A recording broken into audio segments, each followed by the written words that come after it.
ಪುತ್ತೂರು ಮಹಾಲಿಂಗೇಶ್ವರನ ಸನ್ನಿಧಿಗೆ ಆಗಮಿಸಿರ್ತಕ್ಕಂಥ news ಫಸ್ಟ್ನ CEO ಆಗಿರುವ ರವಿಕುಮಾರ್ ಮತ್ತು ಫ್ಯಾಮಿಲಿ ಜೊತೆಗಿದ್ದಾರೆ. ಪ್ರಮುಖವಾಗಿ ಪುತ್ತೂರು ಮತ್ತು ರವಿಕುಮಾರ್ ಅವರಿಗೆ ಒಂದು ನಂಟಿದೆ. 2 ವರ್ಷದ ಹಿಂದೆ ಅವರು ಇಲ್ಲಿಗೆ ಆಗಮಿಸಿದ್ರು ಅನ್ನುವಂಥದ್ದು. ಜೊತೆಗೆ ಈಗ ಅವರು TV9 ಅನ್ನ ಮುನ್ನಡೆಸಿ ಈಗ ನ್ಯೂಸ್ ಫಸ್ಟ್ ಅನ್ನ ಮುನ್ನಡೆಸ್ತಾ 4ನೇ ಪ್ಲೇಸಿಗೆ ಬರುವಂತಹ ಮಟ್ಟಿಗೆ ನ್ಯೂಸ್ ಫಸ್ಟ್ ಬೆಳೆದಿದೆ. 2 ವರ್ಷದಲ್ಲಿ 4ನೇ ಪ್ಲೇಸಿಗೆ ಬಂದಿರುವಂಥದ್ದು ಬಹುದೊಡ್ಡ ಸಾಧನೆ ಆಗಿದೆ ಮತ್ತು ಅದ್ಭುತವಾದಂತಹ ಕೆಲಸವನ್ನ ನ್ಯೂಸ್ ಫಸ್ಟ್ ಮಾಡ್ತಾ ಇದೆ. ಈಗ ಅವ್ರ ಜೊತೆ ಮಾತಾಡಬೇಕು. ಪುತ್ತೂರು ಮತ್ತು ರವಿಕುಮಾರ್ ಸರ್ ಇಬ್ಬರ ನಂಟೇನು, ಪುತ್ತೂರು ಯಾರು ಮತ್ತು ನಿಮ್ಮ ಪರಿಚಯ, ಇವರನ್ನ ಪುತ್ತೂರಿಗೆ ಕರ್ಕೊಂಡು ಬಂದದ್ದು ಪುತ್ತೂರು ಯಾರು ಅನ್ನುವಂಥದ್ದು ನೀವು ಕೂಡ ಮಾತಾಡಬೇಕು. ಸರ್, ಪುತ್ತೂರು ಮತ್ತು ನಿಮ್ಮ ನಂಟು 2 ವರ್ಷದ ಹಿಂದೆ ನೀವು ಬಂದಿದ್ರಿ, ಈಗ 2 ವರ್ಷ ಮುಗಿದು ಒಂದು ಸಕ್ಸಸ್ಫುಲ್ ಜರ್ನಿಯಲ್ಲಿದ್ದೀರಿ, ಏನ್ ಹೇಳ್ತೀರಿ? ನಾನು ಕಳೆದ ಬಾರಿ ಪುತ್ತೂರಿಗೆ ಬಂದಾಗ ಚಾನಲ್ ಆಗತಾನೆ ಲಾಂಚ್ ಆಗಿತ್ತು. ಅಂದ್ರೆ ಅದು ಸೆಪ್ಟೆಂಬರ್ ಐ ಥಿಂಕ್ 25-30 ಮಧ್ಯದಲ್ಲಿ 2020 ಇಲ್ಲಿಗೆ ಚಾನಲ್ ಆರಂಭ ಆದ ತಕ್ಷಣ ಬಂದು, ಆವಾಗ ಕೋವಿಡ್ ಇತ್ತು, ಮತ್ತೆ ದೇವಸ್ಥಾನದ ಒಳಗಡೆ ಹೋಗೋದಕ್ಕೆ ಪರ್ಮಿಷನ್ ಇರಲಿಲ್ಲ. ಸೊ ಆವಾಗ ನಾನು ಮಂಗಳೂರಿಂದ ಪುತ್ತೂರಿಗೆ ಬರಬೇಕಾದ್ರೆ ಇವ್ರಿಗೆ ಕಾಲ್ ಮಾಡಿದೆ, ಮಹಾಲಿಂಗೇಶ್ವರನ ದರ್ಶನ ಮಾಡಬೇಕು, ದರ್ಶನ ಮಾಡ್ಕೊಂಡು ಹಿಂಗೆ ನಾವು ಬೇರೆ ಕಡೆ ಹೋಗ್ತಾ ಇದ್ದೀವಿ ಅಂತ. ಆಗ ಪ್ರೀತಮ್ ಪುತ್ತೂರಾಯರು ಬಂದು ನಮಗೆ ವಿಶೇಷವಾಗಿ ಅಂಥ ಕೋವಿಡ್ ಟೈಮಲ್ಲಿ ರೆಸ್ಟ್ರಿಕ್ಷನ್ಸ್ ಇದ್ರೂ ರೆಸ್ಟ್ರಿಕ್ಷನ್ಸ್ ಫಾಲೋ ಮಾಡಿಕೊಂಡು ನಮಗೆ ದೇವರ ದರ್ಶನ ಮಾಡಿಸಿ, ಪೂಜೆ ಮಾಡಿಸಿ, ನಿಮ್ಮ ಸಂಸ್ಥೆಗೆ ಮತ್ತು ಚಾನಲ್ಗೆ ತುಂಬ ಒಳ್ಳೇದಾಗ್ತದೆ, ನೀವು ಹೋಗಿ ಬನ್ನಿ ಅಂತ ಹೇಳಿದರು. ಅದಾದ ಮೇಲೆ ಮತ್ತೆ ಈಗ ತಾನೆ ಸೆಪ್ಟೆಂಬರ್ 20, 2022 2 ವರ್ಷ ಪೂರೈಸಿದೆ ನ್ಯೂಸ್ ಫಸ್ಟ್. ಆ ಪೂರೈಸಿದ ಸಂದರ್ಭದಲ್ಲಿ ಇವರು ಲಾಸ್ಟ್ ವೀಕು ಆಫೀಸಿಗೆ ಬಂದಿದ್ರು. ಈ ಥರ ಒಂದು ಪುತ್ತೂರು ದಸರಾ ಉತ್ಸವ ಮಾಡ್ತಾ ಇದ್ದೀವಿ, ತಾವು ಉದ್ಘಾಟನೆಗೆ ಬರಲೇಬೇಕು ಅಂತ.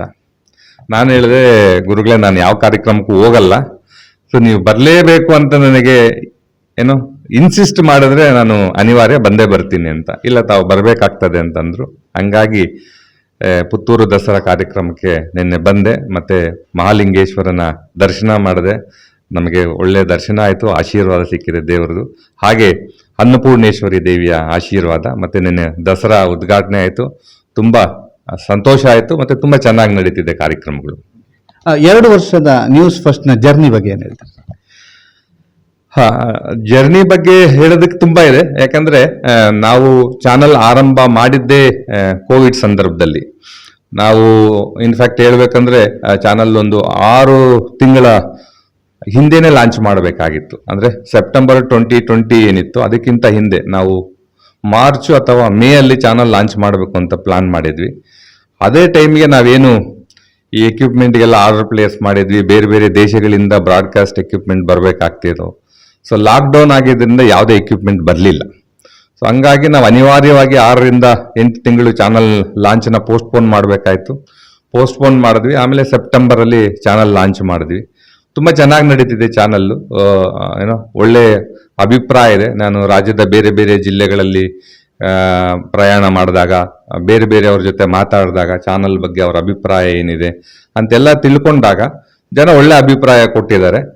ಬಟ್ ನಿಮಗೆ ಗೊತ್ತಿರೋ ಪ್ರಕಾರ television it's a never ending process. Continuous ಆಗಿ ನೀವು ದಿನೇ ಇಂಪ್ರೂವ್ಮೆಂಟ್ ಮಾಡ್ತಾ ಇರಬೇಕು, ಹೊಸ ಕ್ರಿಯೇಟಿವ್ ಐಡಿಯಾಸ್ನ ತರ್ತಾ ಇರಬೇಕಾಗ್ತದೆ. ಸೊ ಇದು ನಿರಂತರ ಇದು. ಸೊ ಇನ್ನೂ ನಾನು ನಮ್ಮ ತಂಡದ ಬಗ್ಗೆ ಹೇಳ್ಬೇಕಂತಂದ್ರೆ ತುಂಬ ಒಳ್ಳೆ ಟೀಮ್ ಇದೆ. ನಮ್ಮ ಸ್ಟ್ರೆಂತ್ ಏನು ಅಂತಂದ್ರೆ ನಮ್ಮ ಟೀಮ್. ಸೊ ನಮ್ಮ ಟೀಮು ಎಸ್ಪೆಷಲಿ ನನ್ನ ಜೊತೆ ತುಂಬ ಜನ ಸೀನಿಯರ್ಸ್ ಯಾರಿದ್ದಾರೆ, ಕಳೆದ 10 ವರ್ಷ 15 ವರ್ಷ 20 ವರ್ಷದಿಂದ ನನ್ನ ಜೊತೆ ಕೆಲಸ ಮಾಡಿದ್ದಾರೆ. ಸೊ ನಮಗೆ ಒಂದು ಒಳ್ಳೆ ವೇವ್ ಲೆಂತ್ ಇದೆ, ಒಂದು ಅಂಡರ್ಸ್ಟ್ಯಾಂಡಿಂಗ್ ಇದೆ. ಸೊ ಅಂಡರ್ಸ್ಟ್ಯಾಂಡಿಂಗ್ ಇರೋದ್ರಿಂದ ಸಂಸ್ಥೆ ತುಂಬ ಯಶಸ್ವಿಯಾಗಿ ನಡೀತಿದೆ ಅಂತ ನನಗನ್ನಿಸ್ತದೆ. ಸರ್, ಈಗ ಮೈಕ್ರೋ ಲೆವೆಲ್ನ ಜರ್ನಲಿಸಮ್ ಅನ್ನು ನಾವು ಮಾಡ್ತಾ ಇದ್ದೀವಿ, ನೀವು ಸ್ಟೇಟ್ ಲೆವೆಲ್ ಜರ್ನಲಿಸಮ್. ಈ ಮೈಕ್ರೋ ಲೆವೆಲ್ ಜರ್ನಲಿಸಮ್ ಮತ್ತು ಸ್ಟೇಟ್ ಲೆವೆಲ್ ಜರ್ನಲಿಸಮ್ನ ಹೊಂದಾಣಿಕೆ ಎಷ್ಟು ಅಗತ್ಯ? ಆಕ್ಚುಲಿ ನಾವು ಪ್ರೇಕ್ಷಕರ ಹಿತದೃಷ್ಟಿಯಿಂದ ನೋಡಿದ್ರೆ ಆಡಿಯನ್ಸ್ಗೆ 2 ಚಾನಲ್ ತುಂಬ ಮುಖ್ಯ. ಆಕ್ಚುಲಿ ಒಂದು ಏನಂದ್ರೆ ನಮ್ಮ ಇಲ್ಲಿ ಲೋಕಲ್ ಚಾನಲ್ಸ್ ಏನಿದೆ, ಲೋಕಲ್ ಚಾನಲ್ಸ್ ಅನ್ನು ನೋಡೋದ್ರಿಂದ ಜನಕ್ಕೆ ಅವರ ಊರಲ್ಲಿ ಏನು ನಡೀತಿದೆ, ಅವರ ಅಕ್ಕಪಕ್ಕದ ಊರಲ್ಲಿ ಏನು ನಡೀತಿದೆ, ಎಲ್ಲೆಲ್ಲಿ ಏನೆಲ್ಲ ಬೆಳವಣಿಗೆಗಳಾಗ್ತಿದೆ ಅನ್ನೋದು ಪ್ರತಿಯೊಂದು ಸುದ್ದಿನೂ ಅವರಿಗೆ ಸಿಗ್ತದೆ. ಸೊ ಹಂಗಾಗಿ ಲೋಕಲ್ ಚಾನಲ್ಸು ಇಲ್ಲಿನ ಜನಕ್ಕೆ ತುಂಬ ಮುಖ್ಯ. ಮತ್ತೆ ಸ್ಟೇಟ್ ಚಾನಲ್ಸ್ ಏನಂತಂದ್ರೆ ರಾಜ್ಯದಲ್ಲಿ ಏನು ನಡೀತಿದೆ, ದೇಶದಲ್ಲಿ ಏನು ನಡೀತಿದೆ, ಇಂಟರ್ನ್ಯಾಷನಲ್ ಲೆವೆಲಲ್ಲಿ ಏನು ನಡೀತಿದೆ, ಸೊ ಈ ತರದ ವಿಚಾರಗಳನ್ನ ತಿಳ್ಕೋಬೇಕು ಅಂತಂದ್ರೆ ಸ್ಟೇಟ್ ಚಾನಲ್ಸ್ ನೋಡ್ತಾರೆ. ಈ ರಾಜ್ಯದ ಚಾನಲ್ಗಳಲ್ಲಿ ಏನಾಗಿದೆ ಅಂತಂದ್ರೆ ತುಂಬಾ ಸುದ್ದಿಗಳನ್ನ, ಎಸ್ಪೆಷಲಿ ಸುದ್ದಿಯನ್ನ, ಜಿಲ್ಲೆಗಳಿರ್ಬೋದು, ತಾಲೂಕುಗಳಿರ್ಬೋದು, ಪ್ರತಿಯೊಂದು ಸುದ್ದಿಯನ್ನ ಕವರ್ ಮಾಡೋದಕ್ಕಾಗಲ್ಲ. ಯಾಕಂದ್ರೆ ನಮಗಿರೋದು ಟೈಮ್ 24 ಗಂಟೆ. 24 ಗಂಟೆಯಲ್ಲಿ ಪ್ರಮುಖ ಬೆಳವಣಿಗೆಗಳನ್ನ ಮಾತ್ರ ನಾವು ತೋರ್ಸೋಕ್ ಸಾಧ್ಯ ಆಗ್ತದೆ. ಸೊ ಅದೇ ಕಾರಣಕ್ಕೆ ಏನ್ ಮಾಡಿದೀವಿ, ಈಗ ನಾವು ಪ್ರಮುಖ ಬೆಳವಣಿಗೆಗಳನ್ನ ಲೈವ್ ಮಾಡೋದ್ರ ಜೊತೆಗೆ ಈ ನ್ಯೂಸ್ ಇನ್ ಬ್ರೀಫ್ ತರ, ನ್ಯೂಸ್ ಇನ್ ಶಾರ್ಟ್ಸ್ ಅಂತ ನಾವೇನ್ ಕರಿತೀವಿ, ನ್ಯೂಸ್ನ ಒಂದು 30 ನಿಮಿಷದಲ್ಲಿ 50 ಸುದ್ದಿ ಕೊಡುವಂಥದ್ದು. ಸೊ ದಟ್ ಏನಾಗುತ್ತೆ, ಬೇರೆ ಬೇರೆ ಜಿಲ್ಲೆಗಳಲ್ಲಿ ನಡೆದಿರ್ತಕ್ಕಂಥ ಬೆಳವಣಿಗೆಗಳನ್ನ, ವಿಚಾರಗಳನ್ನ ನಾವು ತಿಳಿಸುವಂತ ಪ್ರಯತ್ನ ಮಾಡ್ತಿದೀವಿ. ಬಟ್ ಎಷ್ಟೇ ಮಾಡಿದ್ರು ಲೋಕಲ್ ಚಾನಲ್ಗಳಿಗಿರ್ತಕ್ಕಂಥ ಸ್ಟ್ರೆಂತ್ ಏನಂತಂದ್ರೆ, ನೀವು ಪ್ರತಿಯೊಂದು ಇಲ್ಲಿ ಲೈವ್ ಮಾಡ್ತೀರಾ, ಇಲ್ಲಿ ಏನೇ ಒಂದು ಇವೆಂಟ್ ಆದ್ರೂ ಲೈವ್ ಮಾಡ್ತೀರಾ, ಮತ್ತೆ ದಿನಕ್ಕೆ 3-4 ಬುಲೆಟಿನ್ಸ್ ಮಾಡ್ತೀರಾ.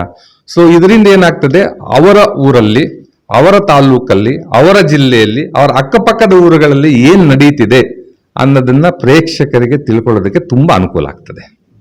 ಸರ್, ಕೃಷಿ ಕಾರ್ಯಕ್ರಮಗಳನ್ನು ತುಂಬಾ ಮಾಡಿದ್ರಿ. ಯಾಕಂದ್ರೆ ನಮ್ದು ಈಗ ಕೃಷಿಕೋದ್ಯಮ ಅಥವಾ ಕೃಷಿಕರಿಗೆ ಸ್ವಾತಂತ್ರ್ಯ ಅನ್ನುವಂತಹ ಒಂದು ಕಾನ್ಸೆಪ್ಟ್ ಸುದ್ದಿಯಿಂದ ಆರಂಭ ಆಗಿದೆ. ಸೊ ನಿಮ್ಮ ಹತ್ರ ಕೇಳ್ಬೇಕು, ಯಾಕಂತಂದ್ರೆ ATVಯಲ್ಲಿ ಅನ್ನದಾತ, ಅದಾದ ನಂತರ ಜೈ ಹೋ ರೈತ ಅಥವಾ ಇನ್ನಿತರ ಹಲವಾರು ಕಾರ್ಯಕ್ರಮಗಳನ್ನು ತಾವು ಮುನ್ನಡೆಸ್ಕೊಂಡಿದ್ರಿ, ಮಾಡಿದ್ರಿ. ನ್ಯೂಸ್ ಫಸ್ಟ್ನಲ್ಲೂ ಕೂಡ ಕೃಷಿಕರಿಗಾಗಿ ಕಾರ್ಯಕ್ರಮಗಳಿದ್ದಾವೆ. ಈ ಕೃಷಿ ಕಾರ್ಯಕ್ರಮ ಮತ್ತು TRP ಮಾಮಲ, ಈ ಕೃಷಿಕರ ಕಾರ್ಯಕ್ರಮ ಮಾಡಿದ ಕೂಡಲೇ TRP ಬರೋದಿಲ್ಲ ಅನ್ನುವಂಥ ಒಂದು ಧೋರಣೆ ಸ್ಟೇಟ್ ಲೆವೆಲ್ ಅಲ್ಲಿ ಇದೆ.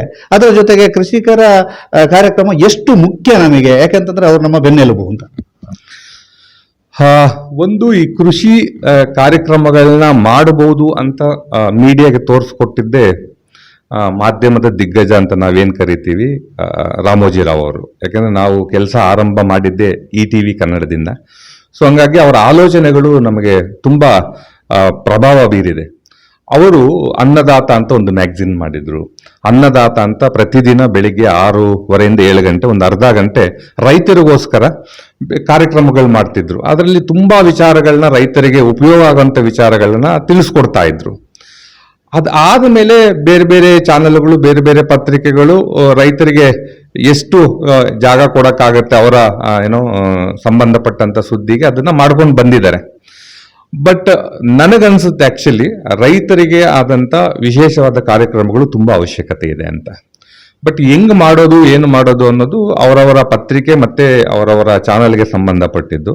ಬಟ್ ನೀವೊಂದು ಮಾತು ಕೇಳಿದ್ರಿ, ರೈತರ ಕಾರ್ಯಕ್ರಮಕ್ಕೆ TRP ಬರಲ್ಲ ಅಂತಾರೆ ಅಂತ. ನಾವು ಪ್ರತಿಯೊಂದು ಕಾರ್ಯಕ್ರಮವನ್ನ TRP ಆಂಗಲ್ ಅಲ್ಲಿ ನೋಡಬಾರದು. TRP is all together A different game. ಅದನ್ನ ಬಿಟ್ಬಿಡೋಣ. ಒಂದು ಸಂಸ್ಥೆಗೆ TRP ಜೊತೆಗೆ ಪರ್ಸೆಪ್ಷನ್ ಮುಖ್ಯ. ಅಂದ್ರೆ ಸಂಸ್ಥೆ ಬಗ್ಗೆ ಇರ್ತಕ್ಕಂಥ ಅಭಿಪ್ರಾಯ, ಆ ಅಭಿಪ್ರಾಯ ತುಂಬಾ ಮುಖ್ಯ. ನಾವು ಎಲ್ಲಾನು TRP ಆಂಗಲ್ ಅಲ್ಲೇ ನೋಡಿ ಯೋಚನೆ ಮಾಡಂಗಿದ್ರೆ ಒಂದು ಸುದ್ದಿ ಸಂಸ್ಥೆ ಹೆಂಗ್ ನಡಿಬೇಕು ಹಂಗ್ ನಡ್ಸಕ್ ಸಾಧ್ಯ ಇಲ್ಲ. ನಾವು ಏನಾಗ್ತದೆ, ಕೆಲವು TRPಗೆ ಬೇಕಾದಂತ ಕಾರ್ಯಕ್ರಮಗಳು ಇರ್ತವೆ, ಜೊತೆಗೆ ಜನಕ್ಕೆ ಅವಶ್ಯಕತೆ ಇರ್ತಕ್ಕಂಥ ಕಾರ್ಯಕ್ರಮಗಳು ಇರ್ತದೆ. ಸೊ ಜನಕ್ಕೆ ಯಾವುದು ಅವಶ್ಯಕತೆ ಇರ್ತಕ್ಕಂಥ ಕಾರ್ಯಕ್ರಮಗಳನ್ನ ಮಾಡ್ತೀವಿ ನಾವು, ಮತ್ತೆ ಸಮಾಜಕ್ಕೆ ಏನು ಒಳ್ಳೇದಾಗ್ತದೆ ಅಂತ ಕಾರ್ಯಕ್ರಮಗಳು ಮಾಡ್ತೀವಿ. ಆವಾಗ ನಾವು ಯಾವತ್ತೂ TRP ಬಗ್ಗೆ ಯೋಚನೆ ಮಾಡಬಾರದು. ಸಂಸ್ಥೆ ಬಗ್ಗೆ, ಸಮಾಜದ ಬಗ್ಗೆ, ಮತ್ತೆ ಜನಕ್ಕೆ ಇದರಿಂದ ಎಷ್ಟು ಉಪಯೋಗ ಆಗ್ತದೆ ಅಷ್ಟು ಮಾತ್ರ ಯೋಚನೆ ಮಾಡಬೇಕು ಅಂತ ನನ್ಗನ್ಸುತ್ತೆ. ಹೊಸ ಪರ್ಸೆಪ್ಷನ್ಗಳನ್ನ ಅಥವಾ ಹೊಸ ಯೋಚನೆಗಳನ್ನ, ಹೊಸ ಯೋಜನೆಗಳನ್ನ ಹಾಕಿಕೊಂಡಿರುವಂತಹ ಸಂಸ್ಥೆ ನ್ಯೂಸ್ ಫಸ್ಟ್. ಅದರ CEO ಈಗ ಮಾತಾಡಿದ್ರು. ಅವರನ್ನ ಕರ್ಕೊಂಡು ಪುತ್ತೂರಿಗೆ ಬಂದವರು ಪುತ್ತೂರ್ಯಾರು. ಸರ್, ನಿಮ್ಮ ಅವರ ಒಡನಾಟ ಮತ್ತು ಅವರು ಪುತ್ತೂರಿನ ಬಗ್ಗೆ ಅವರಿಗಿರುವಂತಹ ಅಭಿಮಾನ. ಎಲ್ಲರೂ ವಾಡಿಕೆ ಇರುವಂತೆ ಪುತ್ತೂರಿನ ಮಣ್ಣಿಗೆ ಯಾವುದೇ ಊರಿನವ ಒಮ್ಮೆ ಕಾಲಿಟ್ರೆ ಅಲ್ಲಿ ಮಾಲಿಂಗೇಶ್ವರಂದು ಇಲ್ಲಿಯ ಉಳ್ಳಾಲ್ತಿಯ ದೆಯಲ್ಲಿ ಆ ಮಣ್ಣು ಮತ್ತೆ ಅವರನ್ನು ಕರ್ಕೊಂಡು ಬರ್ತದೆ ಅಂತ ಹೇಳುವುದಕ್ಕೆ ಬಹಳಷ್ಟು ಪುತ್ತೂರಿನ ಚರಿತ್ರೆಯಲ್ಲೇ ಇತಿಹಾಸಗಳಿದೆ. ಇವತ್ತು ಮೊದಲಿನ ಅವರ ಮೂಲವಾದಂತಹ ಸಂಬಂಧ ನಮ್ಮ ಅನ್ನಪೂರ್ಣೇಶ್ವರಿಯ ಕ್ಷೇತ್ರ. ಸುಮಾರು 9 ವರ್ಷಗಳ ಹಿಂದೆ 800 ವರ್ಷಗಳ ಚರಿತ್ರೆ ಇರುವಂತಹ ರಕ್ತೇಶ್ವರಿ ದೈವದ ನಡಾವಳಿ ಕಾರ್ಯಕ್ರಮ ಆ ಮಣ್ಣಿನಲ್ಲಿ ಮಾಡಿದ್ದೆವು. ಆಗ ಇವರು TV9ನ ಪ್ರಧಾನವಾದಂಥ ಜವಾಬ್ದಾರಿಯಲ್ಲಿದ್ದರು. ಆ ಸಮಯದಲ್ಲಿ ಯಾವುದೋ ಸಂಬಂಧದಿಂದಲೋ ಪ್ರೀತಿಯಿಂದಲೋ ಅದನ್ನು ಇಡೀ TV9ನ ಮೂಲಕ ಇಡೀ ಪ್ರಪಂಚಕ್ಕೆ ಅದನ್ನು ತೋರಿಸಿಕೊಟ್ಟಿದ್ದಾರೆ. ಆ ಒಂದು ಪ್ರೀತಿಯ ನಂಟಿನಲ್ಲಿ ಮತ್ತೆ ಅವರನ್ನು ನಾವು ಮಾಲಿಂಗೇಶ್ವರನಲ್ಲಿಗೆ ಈ ಅನ್ನಪೂರ್ಣೇಶ್ವರಿಯಲ್ಲಿಗೆ ಬರಬೇಕು ಅಂತ ಹೇಳುವಾಗ ಆ ಒಂದು ಚಾನಲ್ನ ಸಂದರ್ಭದಲ್ಲಿ ಪ್ರಾರಂಭ ಮಾಡುವಂಥ ನ್ಯೂಸ್ ಫಸ್ಟ್ ಚಾನಲ್ ಪ್ರಾರಂಭ ಮಾಡುವಾಗ ಮಂಗಳೂರಿಗೆ ಬಂದವರು ಬಂದಿದ್ದರು. ಅದರ ಫಲಗಳನ್ನು ಪಡ್ಕೊಂಡಂಥ ಪುಣ್ಯದಿಂದ ಮತ್ತೆ ಅವರು ಈ ಮಣ್ಣಿಗೆ ಅನ್ನಪೂರ್ಣೇಶ್ವರಿಯಲ್ಲಿ ನಡೆಯುವಂಥ 20ನೇ ವರ್ಷದ ದಸರಾ ಕಾರ್ಯಕ್ರಮದ ಉದ್ಘಾಟನೆಗಾಗಿ ನಿನ್ನೆ ಪ್ರಧಾನವಾಗಿ ಬಂದಿದ್ದಾರೆ. 2 ಉದ್ದೇಶದಲ್ಲಿ ನಾವು ಆ ದಸರಾದ ಕಾರ್ಯಕ್ರಮಕ್ಕೆ ಅವರನ್ನು ವಿನಂತಿಸಿಕೊಂಡಿದ್ದೆವು. ಒಂದು, ಪ್ರಧಾನವಾದಂತಹ ಈ ಪುತ್ತೂರು ದಸರಾ ನಡೆಯುವ ಸ್ಥಳದ ಇಡೀ ಮಾಧ್ಯಮದಲ್ಲಿ ಪ್ರಚಾರ ಪ್ರಾರಂಭ ಆದದ್ದೇ ಇವರ ನೇತೃತ್ವದಲ್ಲಿ. ಆದ್ದರಿಂದ ಈ ಉದ್ದೇಶಕ್ಕೆ ಬೇಕಾಗಿ. ಇನ್ನೊಂದು, ನಿನ್ನೆ ನಾವು ಪ್ರಧಾನವಾಗಿ ಇವರಂಥದ್ದೇ ಹೋರಾಟ ಮಾಡಿ ಸಂಸ್ಥೆ ನಡೆಸುವಂತಹ ಸುದ್ದಿಯ ಶಿವಾನಂದರನ್ನು ಗೌರವಿಸುವಂಥ ಉದ್ದೇಶ ಇತ್ತು. ಈ 2 ಉದ್ದೇಶದಲ್ಲಿ ಅವರೇ ಆಗಬೇಕು ಅಂತ ಹೇಳುವಂಥ ಇದರಲ್ಲಿ ನಮ್ಮ ಪ್ರೀತಿಗೆ ಅವರು ಓಗೊಟ್ಟು ಈ ಪುತ್ತೂರಿನ ಮಣ್ಣಿನ ಮತ್ತು ಮಾಲಿಂಗೇಶ್ವರನ ಮತ್ತು ಅನ್ನಪೂರ್ಣೇಶ್ವರಿಯ ಪ್ರೀತಿಯಲ್ಲಿ ನಿನ್ನೆ ದಿವಸ ದಂಪತಿಗಳಾಗಿ ಬಂದು ಈ ಕಾರ್ಯಕ್ರಮವನ್ನು ಪ್ರಾರಂಭಿಸಿದ್ದೇವೆ. ಇದಕ್ಕೆ ಎಲ್ಲರ ಪರವಾಗಿ ನಾನು ಅವರಿಗೆ ಧನ್ಯವಾದವನ್ನು ಸಮರ್ಪಿಸ್ತಾ ಇದ್ದೇನೆ. ಸರ್, ಒಂದು ನಮ್ಮ ಅಭಿಯಾನ, ಅದರಿಂದ ಆ ಪ್ರಶ್ನೆ ನಿಮಗೆ ಕೇಳಬೇಕು. ನಾವೊಂದು ಲಂಚ ಭ್ರಷ್ಟಾಚಾರ ಮುಕ್ತ ಅಥವಾ ಲಂಚ ಭ್ರಷ್ಟಾಚಾರಕ್ಕೆ ಬಹಿಷ್ಕಾರ, ಉತ್ತಮ ಸೇವೆಗೆ ಪುರಸ್ಕಾರ ಅನ್ನುವಂಥ ಅಭಿಯಾನ ಆರಂಭಿಸಿದ್ದೇವೆ.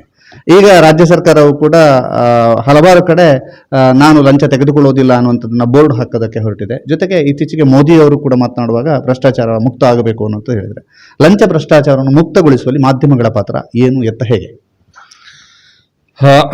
ಮಾಧ್ಯಮಗಳು ಇದರಲ್ಲಿ ನೋಡಿ, ನಾನು ಇದನ್ನು ಮಾತಾಡೋದಕ್ಕೆ ಮುಂಚೆ ಒಂದು ವಿಚಾರ ನಾನು ನಿಮಗೆ ಹೇಳ್ಬೇಕು. ಆಕ್ಚುಲಿ ನಾವು TV9 ಸಂಸ್ಥೆ ಆರಂಭ ಮಾಡಿದಾಗ್ಲೂ 2006ರಲ್ಲಿ ಒಂದು ಕ್ಯಾಂಪೇನ್ ಮಾಡಿದ್ವಿ.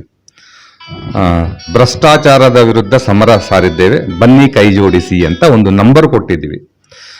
ಅದರದ ಕ್ಯಾಂಪೇನು ಮತ್ತೆ ಪ್ರೋಮೋ ಎಲ್ಲ ಡಿಸೈನ್ ಮಾಡಿದ್ದು ನಾನೇ ಆಗಿರೋದ್ರಿಂದ ನನಗೆ ತುಂಬಾ ಚೆನ್ನಾಗಿ ಜ್ಞಾಪಕ ಇದೆ. ಅದು ಹೆಂಗೆ ಅಂದ್ರೆ, ಒಬ್ಬ ಅಜ್ಜ ಒಂದು PF ಆಫೀಸ್ಗೆ ಹೋಗ್ತಾರೆ. ಏನೋ PF ಅಲ್ಲ, ಬೇಸಿಕಲಿ ಅವ್ರಿಗೆ ಮಂತ್ಲಿ ಮಾಶಾಸನ ಏನು ಬರ್ತದೆ, ಯಾರೂ ಇರಲ್ಲ. ಸೊ ಹೋಗ್ತಾರೆ. ಅಲ್ಲಿ ಹೋದಾಗ್ಲೂ ಗೇಟಲ್ಲಿ ಇರ್ತಕ್ಕಂಥ ಒಬ್ಬ ಏನೋ ಹುಡುಗ, ನೀವು ಕಾಸು ಕೊಟ್ರೆ ಮಾತ್ರ ಒಳಗಡೆ ಹೋಗ್ಬೋದು, ಇಲ್ಲ ಅಂದ್ರೆ ಆಚೆ ಹೋಗಿ ಅಂತ. ಸೊ ಅದಾದ್ಮೇಲೆ ಅವನಿಗೇನೋ ಒಂದು ಡೈರಿಯಲ್ಲಿ ಚಿಕ್ಕ ಪಾಕೆಟಲ್ಲಿ ಇರ್ತದೆ, ಒಂದು ಸ್ವಲ್ಪ ಕಾಸು ಕೊಟ್ಟು ಒಳಗಡೆ ಹೋಗ್ತಾನೆ. ಒಳಗಡೆ ಹೋದಾಗ ಅಧಿಕಾರಿನ ಕೇಳಿದ್ರೆ ಹೇಳ್ತಾರೆ, ನೀವು ನನಗೇನು ತಲುಪಿಸ್ಬೇಕು ಅದನ್ನು ತಲುಪಿಸಿದ್ರೆ ಮಾತ್ರ ನಿಮಗೆ ಬರೋದನ್ನು ನಾನು ಮಾಡ್ಕೊಡ್ತೀನಿ ಅಂತ. ಇದು ಒಂದು ನಾವು 2006ರಲ್ಲಿ ಕ್ಯಾಂಪೇನ್ ಸ್ಟಾರ್ಟ್ ಮಾಡಿದ್ವಿ. ಅಭೂತಪೂರ್ವವಾದ ಯಶಸ್ಸು ಕಾಣ್ತು. ಆ ಫೋನ್ ನಂಬರ್ಗೆ ಸಾವಿರಾರು ಕಾಲ್ಸ್ ಬಂತು.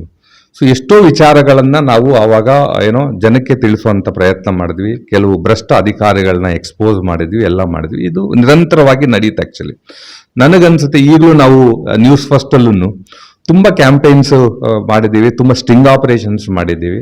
ಅದರಲ್ಲೂ ತುಂಬ ಸ್ಟಿಂಗ್ ಆಪರೇಷನ್ಸ್ ಅಲ್ಲಿ ಅಧಿಕಾರಿಗಳಿರ್ಬೋದು, ರಾಜಕಾರಣಿಗಳಿರ್ಬೋದು, ನೀವು ನೋಡಿರ್ಬೋದು. ಈಗ ಏನೋ ಶಶಿಕಲಾ ಜೊಲ್ಲೆ ಇರ್ಬೋದು, ಜಯಮಾಲಾ ಮೊಟ್ಟೆ ಡೀಲ್ ಪ್ರಕರಣಗಳಿರ್ಬೋದು, ಈ ತರ ಬೇರೆ ಬೇರೆ ಮಿನಿಸ್ಟ್ರಿಗಳು ಫಸ್ಟ್ ಟೈಮ್ ಒಂದು ಮಿನಿಸ್ಟ್ರಿಗಳನ್ನ ಎಕ್ಸ್ಪೋಸ್ ಮಾಡೋದಂಥದ್ದು ಕನ್ನಡ ಮೀಡಿಯಾದಲ್ಲಿ ನ್ಯೂಸ್ ಫಸ್ಟೇ. ಒಬ್ರು 25 ಲಕ್ಷ ತಗೊಳ್ಳುವಾಗ, ಇನ್ನೊಬ್ರು 10 ಲಕ್ಷ ತಗೊಳ್ಳುವಾಗ, ಅಂದ್ರೆ ಅಪೌಷ್ಟಿಕ ಮಕ್ಕಳಿಗೆ ಮೊಟ್ಟೆ ಕೊಡುವಂತ ವಿಚಾರದಲ್ಲೂ ಡೀಲ್ ಮಾಡ್ತಾರೆ. ಅಂದ್ರೆ ಈ ಸಿಸ್ಟಮ್ ಯಾವ ಲೆವೆಲ್ಗೆ ಹೋಗಿದೆ ಅಂತ ನಮಗೆ ಗೊತ್ತಾಗ್ತದೆ.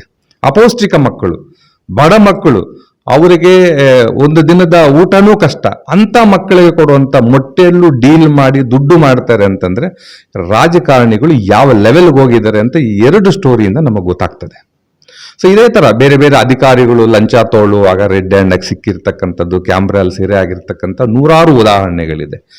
ಈಗ ರಾಜ್ಯ ಸರ್ಕಾರ ಏನು ಈ ನಿರ್ಣಯ ಮಾಡಿದೆ, ಮತ್ತೆ ನೀವು ಸುದ್ದಿ ನಾನು ಪತ್ರಿಕೆ ನೋಡಿದಾಗ ಹೇಳಿದ್ರು, ಡಾಕ್ಟರ್ ಶಿವಾನಂದ್ ಸರ್ ಈ ಕ್ಯಾಂಪೇನ್ ಮಾಡ್ಕೊಂಡು ಬರ್ತಾನೆ ಇದ್ದಾರೆ ವರ್ಷಗಳಿಂದ. ಆಕ್ಚುಲಿ ಅದು ತುಂಬಾ ಒಳ್ಳೆ ಕೆಲಸ ಆಗ್ತಿಲ್ಲ. ಅದರಿಂದ ಕೆಲವ್ರಿಗಾದ್ರೂ ಉಪಯೋಗ ಆಗ್ತದೆ. ಕೆಲವು ಅಧಿಕಾರಿಗಳಾದ್ರೂ ಅವರ ಮನಸ್ಸಲ್ಲಿ ಇಲ್ಲಪ್ಪ, ನಾನು ಇವತ್ತು ಲಂಚ ತಗೋಬಾರ್ದು, ಲಂಚ ತಗೊಳ್ದೆ ಕೆಲಸ ಮಾಡ್ಕೊಡ್ಬೇಕು ಅನ್ನೋಂಥ ಒಂದು ಮನಃಪರಿವರ್ತನೆ, ಒಂದು ಆಲೋಚನೆ ಅವರಲ್ಲಿ ಬಂದ್ರೆ ಅದಕ್ಕಿಂತ ದೊಡ್ಡ ಸಾಧನೆ ಇನ್ನೇನೂ ಇಲ್ಲ.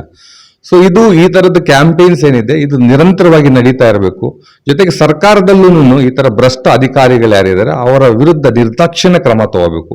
ಆಗ ಮಾತ್ರ ಏನಾದರೂ ಮಾಡಕ್ ಸಾಧ್ಯ ಆಗ್ತದೆ.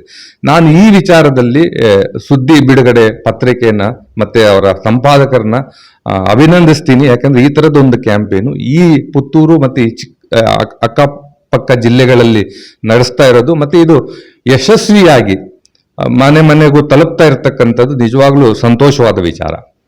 ಮೇಡಮ್, ಈಗ ಪುತ್ತೂರಿನ ಒಡನಾಟದ ಬಗ್ಗೆ ಮತ್ತು ಸಕ್ಸಸ್ಫುಲ್ ಜರ್ನಲಿಸ್ಟ್ ಅವರ ಮಡದಿಯಾಗಿ ಹೇಗೆ ಅವರಿಗೆ ಸಾಥ್ ಕೊಟ್ಟಿದ್ದೀರಿ ಅಂತ.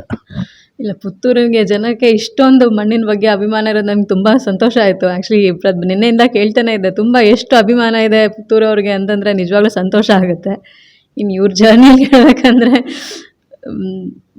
ಅದೇ like almost half of the things ಯಾರೇ ನೋಡ್ಕೊಳ್ಬೇಕಾಗತ್ತೆ ಮನೇಲಿ. ಅವ್ರು ಕಂಪ್ಲೀಟ್ಲಿ ಡೆಡಿಕೇಟೆಡ್ ಟು ದ ಆಫೀಸ್ಗೆ, ಅದರಲ್ಲೇ ಇರ್ತಾರೆ, ಬ್ಯುಸಿ ಇರ್ತಾರೆ. ಹಾಗಾಗಿ ಮನೆ ಕಡೆ ಎಲ್ಲ ನನ್ನೇ ನೋಡ್ಕೋಬೇಕಾಗತ್ತೆ. ಬಟ್ ಅಪ್ಸ್ ಆ್ಯಂಡ್ ಡೌನ್ಸ್ ಇದ್ದೇ ಇರುತ್ತೆ.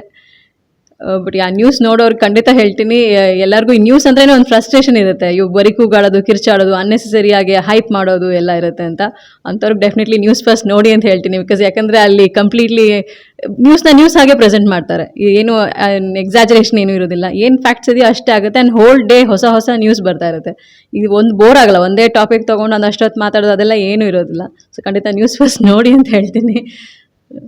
Thank you sir. ನಮ್ಮ ಸಂಪಾದಕರು ಡಾಕ್ಟರ್ UP ಶಿವಾನಂದ್ ಅವರಿದ್ದಾರೆ. ಸರ್, ಅವರು ಭ್ರಷ್ಟಾಚಾರದ ಬಗ್ಗೆ ಮಾತಾಡಿದರು, ಕೃಷಿಕ ಬಗ್ಗೆ ಮಾತಾಡಿದರು ಮತ್ತು ಪುತ್ತೂರಿನಲ್ಲಿದ್ದಾರೆ. ಇಲ್ಲ, ಇವತ್ತು ಒಂದು ಒಳ್ಳೆಯ ದಿವಸ ಅಂತ ಹೇಳ್ತೇನೆ. ಯಾಕೆ ನಿನ್ನೆ ಬಂದಾಗ ನಾವು ಅದೇ ಮಾತಾಡಿದ್ದೀನಿ, ನೀವು ಸನ್ಮಾನ ಕಾರ್ಯಕ್ರಮ ಆದಾಗ.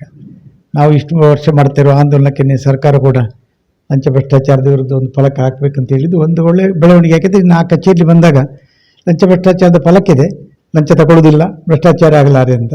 ಖಂಡಿತವಾಗಿ ಜನಗಳಿಗೆ ಕೇಳಲಿಕ್ಕೆ ಶಕ್ತಿ ಬರ್ತದೆ, ಏನೇ ಬರ್ತದೆ, ಯಾಕೆ ದುಡ್ಡು ಕೊಡಬೇಕಂತ ಹೇಳುವಂಥದ್ದು.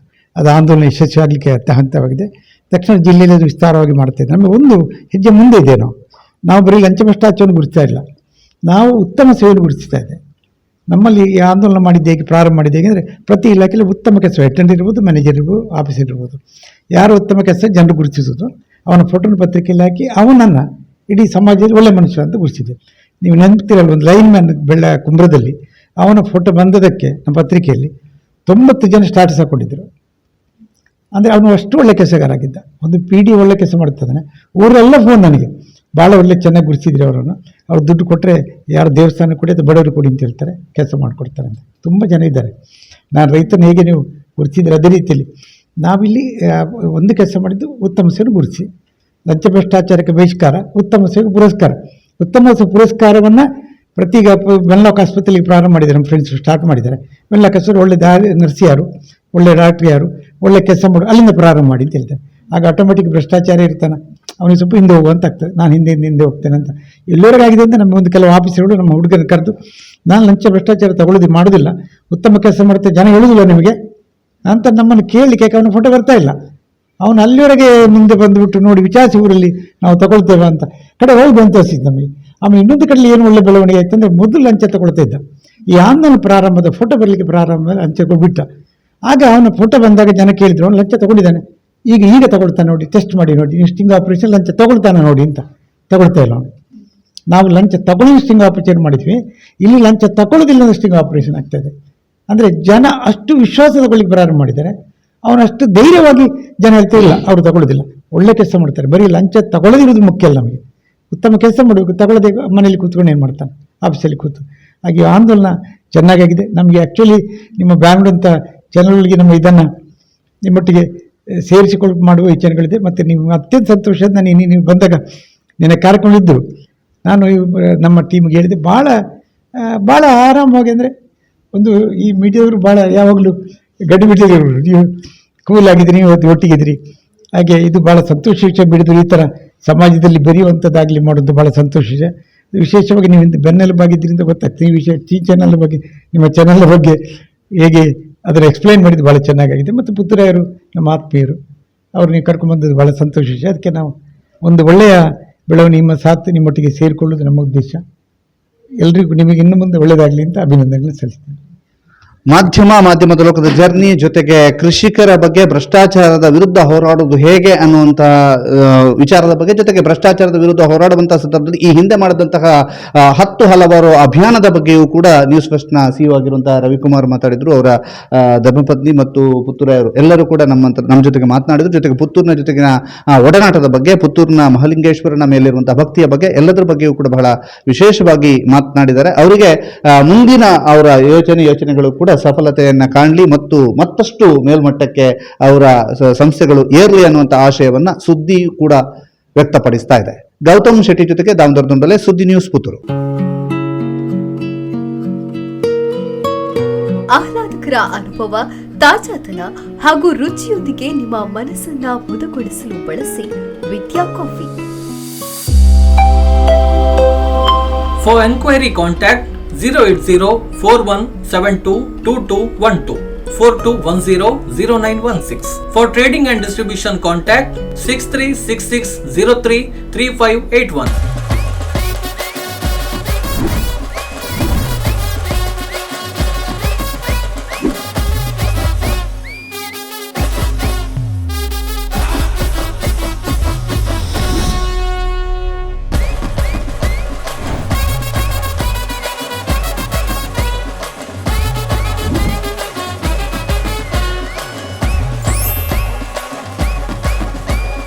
Ideal ice cream, milky way to your heart. ಸುದ್ದಿ ಚಾನಲ್, ಕ್ಷಣ ಕ್ಷಣದ ಸುದ್ದಿಗಾಗಿ.